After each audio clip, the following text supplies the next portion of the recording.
están? Bienvenidos a un programa más de la serie Los Especialistas. Hoy nuestro invitado es el doctor Alonso Cantú Lozano. Él es médico psicoanalista para niños, adolescentes y adultos. Queremos platicar con él de un tema que ya habíamos iniciado, el tema de los adolescentes, pero creo que hay aspectos muy importantes, muy relacionados con la época actual que estamos viviendo, y no me refiero nada más a la parte de la contingencia, sino a nuestra vida moderna. Alonso, ¿cómo estás? Bienvenido a Los Especialistas. Muy bien, Andrés. Gracias de nuevo por la invitación y un saludo a todos tus espectadores. Bueno, pues creo que pues ya todos lo sabemos, cómo la tecnología se ha popularizado de una manera extrema, las redes sociales que se derivan de ella, pues se han apoderado prácticamente de la comunicación. Y si antes se ha hablado de pues la generación X, los baby boomers, hoy aparentemente nace una nueva generación, la generación Y, que pues obviamente está relacionado con todo esto. Pero vamos a meternos un poquito dentro del terreno de los adolescentes, Alonso. Desde tu punto de vista médico, ¿cómo sientes hoy a los jóvenes? ¿Son más o menos dependientes? Yo creo que es una pregunta muy interesante, Andrés, y sin ánimo de generalizar, definitivamente que los adolescentes de hoy son mucho más dependientes de muchos aspectos, pero básicamente de sus familias de origen. Son muchachos que podemos decir que tienen mucho más facilidad para estar ellos al tanto de lo que está pasando en casa y sentir que las responsabilidades y obligaciones recaen sobre sus padres, ¿no? Por lo tanto, tienden a ser más pasivos, tienden a esperar más de los padres, y sobre todo un fenómeno que vemos con mucha frecuencia es que la adolescencia se está prolongando, ¿no? Vemos que los niños tardan más tiempo en entrar a la adolescencia que lo que anteriormente lo hacían, y también tardan mucho más en salir, ¿no? Aquí sería prudente quizás diferenciar entre los términos pubertad y adolescencia, ¿no? Porque la pubertad son los cambios físicos que sufre un sujeto cuando pasa de la niñez a la adolescencia, lo que llamamos en medicina los caracteres sexuales secundarios, ¿no? En el hombre, cambiar el tono de voz, la aparición de barba, vello púbico, incremento en la masa muscular, por mencionar otros. En la mujer, básicamente la menarca, que es la primera menstruación, el cambios en las curvaturas de su cuerpo, el aumento de sus pechos, etcétera, etcétera, ¿no? Esa es la pubertad. Y la adolescencia se refiere a los cambios de tipo emocionales, los cambios psicológicos. Entonces, hemos notado en los últimos años, quizás en las últimas 2 décadas, una variación, un desfase entre esas dos características típicas de los adolescentes, donde los caracteres físicos aparecen más pronto que a veces los emocionales. Entonces la pubertad, diríamos, entra antes que la adolescencia. Y eso, para contestar a tu pregunta, hace que sean más dependientes, porque también el medio muchas veces así les exige el que tengan que estar de alguna forma mucho más al tanto de sus demandas satisfechas regularmente por los padres. Fíjate que creo que una de las características, siguiendo en este terreno en el que has entrado, en el que se ha ido prolongando la adolescencia, creo que una de las cosas que antes caracterizaba precisamente este periodo y nos caracterizaba a muchos de nosotros cuando la vivíamos, era el hecho de buscar una libertad, de salirnos, de convivir con los amigos, a veces de ser rebeldes contra las mismas situaciones. Y tengo la impresión, dime tú desde tu punto de vista como médico, si ahora pareciera ser que no solo se ha prolongado ese periodo de adolescencia, sino como que además se han aislado mucho en sus casas estos jóvenes adolescentes. ¿Es cierto o no? Sin duda, sin duda. Ahora pareciera ser como si las metas de vida del adolescente hubieran cambiado. Antes, como tú lo mencionabas, quizás hace algunas décadas, era muy común ver al adolescente querer, por ejemplo, empezar a manejar. Era muy frecuente robarle el carro al papá, pedirle a la mamá que lo llevara a aprender a manejar o encontrar escuelas de manejo. Era muy frecuente también que quisieran tener novio o novia a edades muy tempranas, 14 años, 13 años, ¿no? Era muy frecuente también que viéramos la necesidad de tener dinero, de crecer para poder entrar a los lugares donde era indispensable tener los 18 años de edad. Hoy por hoy eso es muy diferente. Hoy por hoy vemos que los muchachos son más pasivos, más entrados en cuestiones que tienen que ver con esas vidas a través de las redes sociales, y eso implica que sus relaciones interpersonales, como sus metas de vida, como mencionaba hace un momento, se hayan retrasado. Ahorita vemos muchachos de 17, 18 años que todavía no saben manejar, y lo peor es que no quieren manejar, o personas que su vida sexual, en todo lo que implica la sexualidad, parece retrasada. Dicen algunos autores que los de 17 años parece que tuvieran 14 y los de 13 años pareciera que tuvieran 9, ¿verdad? La verdad es que estamos viendo esos fenómenos cada vez más frecuentes e insisto, no quiero generalizar porque no es en todos los casos, pero es mucho más frecuente eso. Yo recuerdo que hace algunos 20 años, cuando uno le preguntaba a un muchacho de 17 años si ya era sexualmente activo, muchos de ellos decían que sí. Ahorita realmente encontramos muy pocos muchachos de 17, 18 años que así lo son.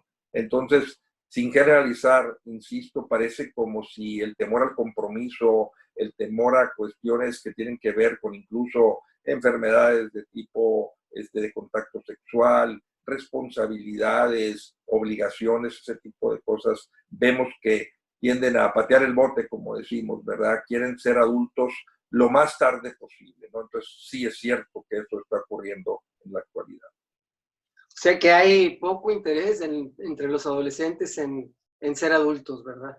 Es más cómodo, Andrés, es más cómodo en muchos sentidos, porque como dicen algunos, yo prefiero que mi papá me lleve, que mi mamá me lleve, así puedo tomar, así puedo decir a qué horas vayan por mí, así puedo de alguna manera tener la libertad de elegir muchas cosas, y se han hecho pasivo-dependientes ante la figura de los padres en esa dinámica familiar de la que hemos hablado en otros programas, donde los padres cada vez tienen que estar más al tanto de las necesidades de los hijos, y eso impide necesariamente que los hijos tengan esa necesidad y ese deseo de querer lograr hacer cosas por ellos mismos, desde trabajar, desde independizarse, desde pensar en cómo ser más productivos, cómo ser parte activa de la dinámica familiar. Todo ese tipo de cosas están retrasadas, sin lugar a dudas, en estas épocas, ¿no? Algo que se ha detectado es que ahora los adolescentes pasan mucho más tiempo frente a la pantalla que interactuando con personas de carne y hueso, ¿no? ¿Cómo afecta esto el comportamiento de los adolescentes en el uso de su tiempo libre, sus actitudes frente a la religión, como ya anticipabas, con respecto a la sexología o incluso frente a la misma política, ¿no? Cuando antes se notaba, pues desde muy temprana edad, una cierta rebeldía, ¿no? Hemos notado un cambio y no quisiera ser tan estricto para pensar que todo se debe a los medios de comunicación o a las redes sociales o al uso de los celulares y todos esos smartphones, ¿no? Pero sí es cierto que les ha cambiado la vida en muchos sentidos y a nosotros como padres también, el tratar de entender cuál es la dinámica de las interacciones que los muchachos tienen. Existen algunas cosas que ahora se presentan a través de este tipo de aparatos que llevan a que los muchachos tengan mucho más afinidad hacia ellos. Sabemos, y puede sonar hasta gracioso, ¿verdad? Pero lo primero que ven los muchachos cuando se levantan en la mañana no es ni siquiera su figura en el espejo, es su celular que lo tienen regularmente escondido abajo de la cama, ¿no? Abajo de la almohada, perdón. Y al acostarse, lo último que ellos ven antes de dormirse y volver a poner el aparato cerca de ellos es abajo de su almohada. Entonces, eso nos genera una situación donde Hay casos en los que pueden pasar 11, 12 horas diariamente pegados a estos aparatos, tratando de interactuar con compañeros que están del otro lado de las líneas, redes sociales, conocer lo que está pasando, y eso los ha hecho dependientes. De hecho, se ha creado una serie de terminología a nivel psicológico y psiquiátrico a raíz de la aparición de todos estos aparatos que tienen alrededor de unos 10 años de haber hecho un boom tremendo, cambiándonos significativamente la manera en la que los adolescentes pueden ver el mundo, ¿no? Existen, por ejemplo, hay un término que se utiliza ahora que es el término de nomofobia, nomofobia es el término correcto, que es el temor, por ejemplo, a estar sin estar, a no traerlo con él. Y de ahí se derivan algunas variables, ¿no? Por ejemplo, el miedo a estar sin la red. Están buscando por todos lados donde hay Wi-Fi, donde hay red para estar conectados. Y existen a veces momentos de ansiedad muy importantes cuando no consiguen estar conectados. O el miedo a que se te acabe la pila. Vemos cada vez con mayor frecuencia personas que traen pilas en sus bolsas, en sus carros, para tratar de siempre tener los aparatos en contacto directo con lo que son sus redes sociales, ¿no? Entonces ese término de estar fóbico, de estar asustado a que no tener el aparato o no estar de alguna manera conectado, eso genera una situación que incrementa los niveles de angustia en muchos sentidos. Entonces, es cierto que la vida está cambiando en esos sentidos y tenemos que entender mejor estas situaciones para poder provocar un menor trastorno en una vida futura.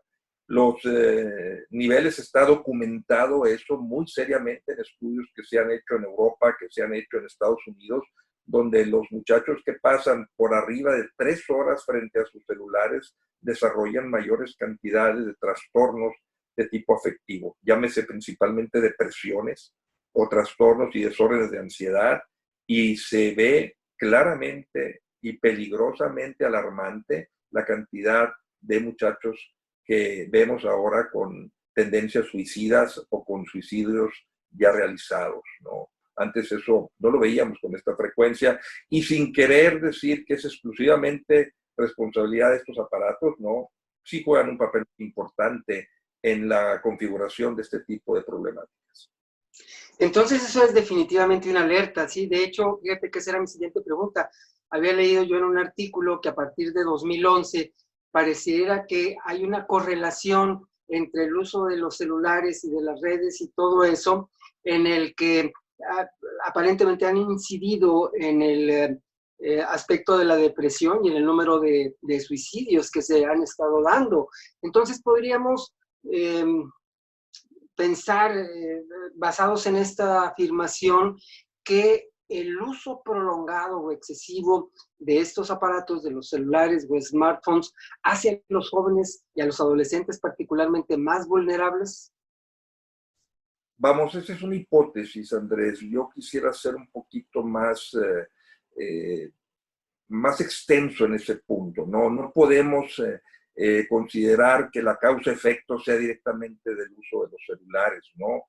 Pero sí nos damos cuenta que es un factor muy importante en las estadísticas que, alarmantemente hablando, están muy por encima de lo que consideraríamos. Existen otros factores mucho importantes: el nivel de estrés, las exigencias académicas, las desintegraciones familiares, algunas cuestiones de comunicación entre los hijos y los padres, la competencia a nivel de los mismos muchachos de las diferentes edades. Entonces, atribuirle a los smartphones esta capacidad de poder incrementar significativamente los niveles de enfermedades emocionales sería demasiado lineal. Creo que es un aspecto que juega un papel muy importante, pero sin embargo no es el único, ¿no? Oye, entonces todavía no podríamos hablar necesariamente de que el uso de los celulares y el pasar mucho tiempo en el manejo de las redes sociales se alerte ya como un posible problema de salud en nuestro país, al menos. no creo que podamos ser tan categóricos en esto.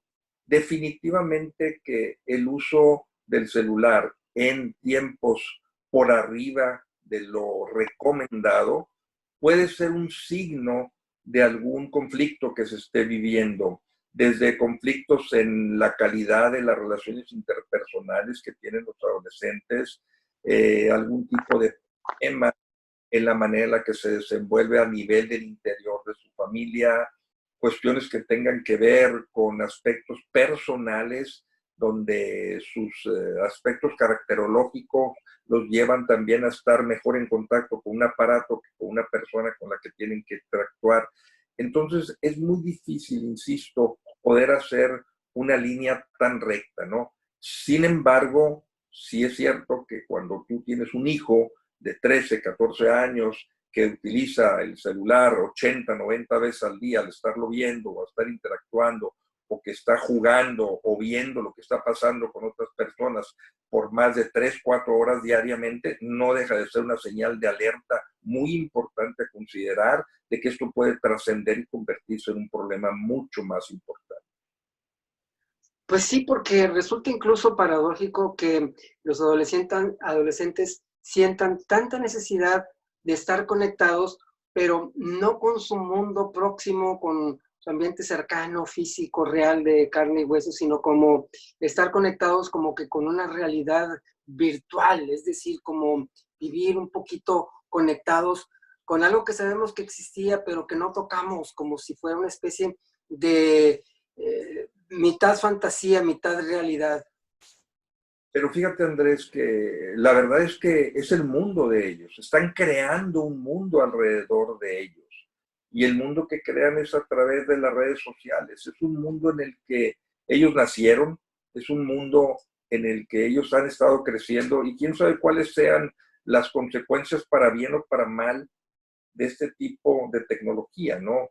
No podemos pensar que toda la tecnología es necesariamente algo malo, ¿no? Yo recuerdo hace tiempo cuando empezaron a aparecer los aparatos, estas consolas de videojuegos, el PlayStation, el Xbox, por mencionar algunos. Yo me acuerdo que había muchos papás que estaban, y escuelas incluso, que estaban muy preocupados porque los iba a convertir en asesinos y los iba a provocar que la muerte no tuviera un sentido en sus vidas, lo cual no es cierto realmente, ¿no? Entonces, no quisiera pensar que los smartphones van a correr el mismo destino que lo que en algún momento se pensó de estos otros aparatos. Lo mismo se pensó de la televisión en el tiempo en el que toda la gente iba a estar pegada a ella. Tengo entendido que hasta de la radio cuando empezó, como que toda la tecnología nos asusta porque nos hace pensar que necesariamente es algo que va a cambiar y va a ser algo malo. Hoy por hoy, por ejemplo, para muchas personas, me incluyo en ellas, esta tecnología, ahorita estamos grabando un programa, yo desde mi consultorio, tú desde tu oficina, y la tecnología nos ayuda a poder hacer esto, igual a hacer muchas otras cosas. Entonces, si bien es cierto que a todo se le puede dar un buen uso, un uso productivo, todo en exceso es malo. Y cuando vemos, aquí hablando de adolescentes, que también es aplicable a los jóvenes, adultos jóvenes y a los adultos. Yo conozco muchos adultos que pasan en sus celulares horas y horas y horas viendo algunas aplicaciones, jugando, leyendo el periódico, pasan horas y me atrevería a decir que más de 4 o 5 horas si las sumáramos, adultos que tienen familia, que son personas que también están muy pegados a estos aparatos. Pero en el caso de adolescentes, que es lo que nos trae ahorita aquí, sí tenemos que observar como padres que si estamos viendo que pasan más de 3, 4 horas, tenemos que prender una luz de alerta para revisar a ver qué está pasando, ¿no? Digo, hay algunos que están, como te decía, pegados a este aparato por un término de tiempo impresionantemente largo. Hay pues como te digo, nuevas situaciones que empiezan a aparecer. Hay algo que se llama la llamada fantasma, no sé si la hayas escuchado, ¿no? ¿No? Es una característica que se da en algunos adolescentes y jóvenes, que es cuando traen el teléfono en sus bolsas y de repente sienten que suenan y rápidamente se van a sacarlo de donde lo tengan. Y no es cierto, el teléfono ni vibró, ni sonó, pero están esperando como recibir ya de una manera ansiosa y hasta obsesiva algo de información del medio. Entonces, el teléfono no suena, no vibra, no nada, pero ellos imaginan que está ocurriendo eso para poder de alguna forma estar en contacto con el exterior. Típicamente lo veo yo en muchas personas adultas inclusive, ya Google y el contacto con estos aparatos nos lleva a que la persona ya todo lo busca a través de Google. Oye, ¿cuándo estará abierta tal lugar? Espérame tantito, y saca la información. Oye, ¿quién fue el que descubrió América? Déjame tantito. Y se convierte en una biblioteca portátil, ¿no? Yo me acuerdo en mis tiempos cuando teníamos que aprendernos los teléfonos de nuestros amigos o de nuestra casa o los lugares que eran importantes para todos y los traías aquí, 46, 24, 64, 78, 25, 56 y los traías en la mente. Ahorita ya nadie sabe los teléfonos de nadie. Entonces eso ha generado en todos, incluyéndonos a nosotros, una especie de pereza mental. Ya no nos preocupamos por la información porque toda la traemos a través del teléfono y eso causa una sensación de dependencia terrible. Nosotros que vivimos épocas donde no habían estos celulares, pues todavía de alguna manera utilizamos más nuestra memoria y nuestra capacidad cognitiva para aprender las cosas.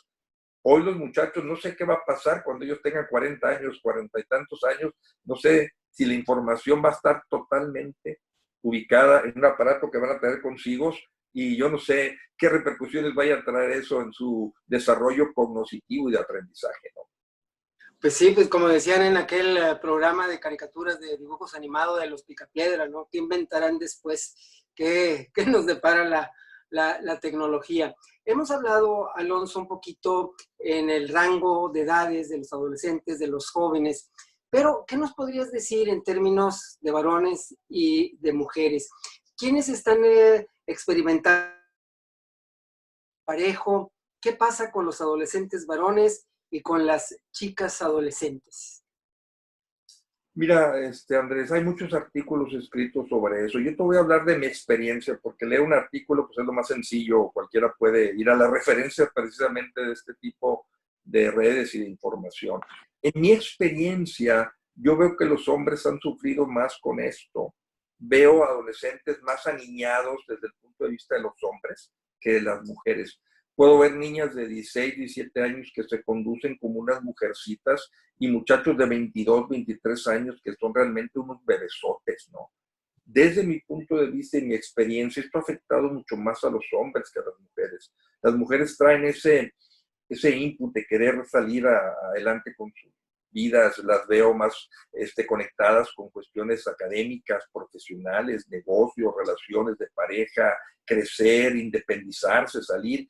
Y a los hombres los veo mucho más asustados, ¿no? Los veo con mayores problemas académicos, difícil que se quieran comprometer en una relación de pareja, difícil que realmente busquen una manera de hacer dinero. E insisto, no estoy generalizando, habrá excepciones muy, muy respetables, pero en general en mi experiencia y muy empíricamente te podría decir que yo creo que afecta más a los hombres, los veo más retrasaditos y a la mujer como siempre mucho más entera para poder enfrentar la vida de otra forma.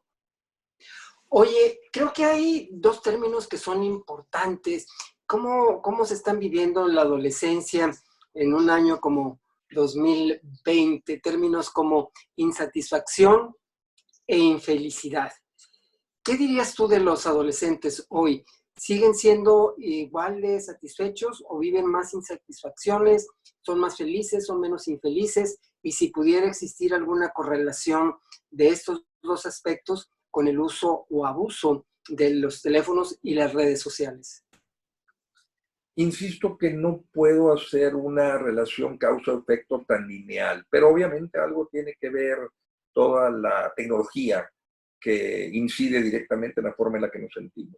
Yo veo a muchos adolescentes, y lo comentaba en el programa que tuvimos hace una semana, que tienden a ser niños con menos aspiraciones, lo que llamamos en psicoanálisis como los ideales del yo, una forma que tiene que ver con las metas de vida.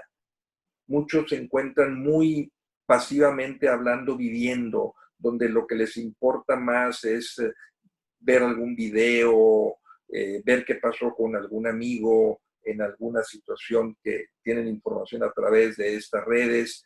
Los veo menos ambiciosos, menos con hambre de ser independientes. Creo que tiene que ver mucho los aspectos sociales y las reglas que nuestra moral, nuestra religión, nuestra familia nos está imponiendo, ¿no? Entonces es mucho más frecuente ver muchachos que están menos satisfechos con sus vidas porque no tienen realmente metas bien definidas, ¿no? Y no estoy hablando de que a la adolescencia necesitaríamos esperar que las tuvieran ya totalmente configuradas, pero sí alguna idea, ¿no? Terminar una carrera, trabajar, ser independiente, ganar tu propio dinero, casarte, tener hijos, no sé, cosas que antes eran muy comunes como metas de vida que no sé si eran inculcadas, pero todos las veíamos. Y hoy por hoy como que son muy difusas. Tú ves muchachos de 24, 25 años que no tienen ni la más remota idea de qué van a hacer cuando tengan 30, ¿no? Una pregunta frecuentemente que les hacemos en las evaluaciones es esa: ¿cómo te ves tú ahorita que tienes 15 a los 25 años? Y no te saben responder, no saben qué está pasando, ¿no? Entonces viven mucho el momento, y aunque es parte del proceso de la adolescencia en sí, conjuntamente con muchas otras cosas, sí veo yo una especie de parálisis, un congelamiento en esas metas de vida que yo creo que hace que sean mucho más infelices, mucho menos productivos y por lo tanto tienden a sentir que su vida no tiene el valor que tendría quizás para personas de otra época. De ahí quiero pensar que hay una relación directa, y algo he leído al respecto, sobre el índice de depresión en adolescentes y sobre todo del alarmante aumento en cuestiones que tienen que ver con suicidio, ¿no? Alonso, pues muchísimas gracias. Creo que esta charla ha sido bastante interesante. Para despedirnos, ¿alguna recomendación, sugerencia que quisieras hacer para los padres o tutores que tienen hijos adolescentes y pasan pues mucho tiempo usando el famoso smartphone? Sí, Andrés, qué bueno que tenemos esta plataforma para poder, este foro para poder decirle algo a los papás. Primero que nada, observen a sus hijos. Nunca, nunca va a ser suficiente lo que llegamos a verlos en lo que están haciendo. Y acérquense a preguntarles qué es lo que están viendo, qué es lo que están haciendo. Si hay necesidad de restringirles el uso de estos aparatos, háganlo con toda la confianza del mundo. Olvídense de ese tipo de discursos de que es mi vida y es mi individualidad. Eso no tiene nada que ver con esto. Un adolescente, un joven que utiliza más de hora y media, 2 horas para estar en redes sociales, ya es una exageración. Entonces tenemos que promover también que se hagan otras cosas. El deporte, la lectura de libros, el convivir con otras personas son esenciales para un buen balance en el aspecto emocional. Entonces, no se toquen el corazón para poderles quitar el celular en su momento, para poder evitar que estén en redes sociales comunicándose, cuando esto, desde el punto de vista de ellos, sea exagerado. Entonces, si hay necesidad, yo lo recomiendo con mucha frecuencia. Por ejemplo, en la mesa, al estar desayunando, comiendo, cenando, no hay aparatos, se dejan en una canasta aquí el de todos, incluyendo el de papá y el de mamá, y se dedican a convivir. Hay una hora para empezar a usar el aparato y otro para dejar de utilizarlo en las noches. Un problema que tenemos con el insomnio en adolescentes es que se levantan a las 3 de la mañana y lo primero que hacen es irse abajo de la almohada y empezar a ver su aparatejo a esa hora. Entonces tienen problemas de sueño, tienen problemas que inciden en lo académico, inciden en el estado de ánimo, inciden en muchas cosas. Entonces, el celular es un aparato que puede ser utilizado en condiciones normales de una forma bastante apropiada y puede ser de mucha utilidad. Pero si los papás identifican que está siendo usado inapropiadamente, insisto, no se toquen el corazón, actúen como lo que son, formadores, y háganles notar a los muchachos qué tipo de uso se le puede dar convenientemente a este tipo de aparatos. Doctor Alonso Cantú Lozano, muchísimas gracias por esta participación en Los Especialistas. Me gustaría seguir tratando otros temas en futuros programas. Por lo pronto, pues nuevamente muchísimas gracias, y agradecemos también a todas aquellas personas que nos han seguido a lo largo de esta emisión de Los Especialistas, y los invitamos a que continúen con nosotros en nuestros próximos programas. Mi nombre es Andrés Bermea, en nombre del doctor Alonso Cantú Lozano, les damos las más cumplidas gracias por acompañarnos. Y Alonso, pues un excelente día. Gracias, Andrés. Igualmente para ti y todo tu auditorio. Cuídate mucho.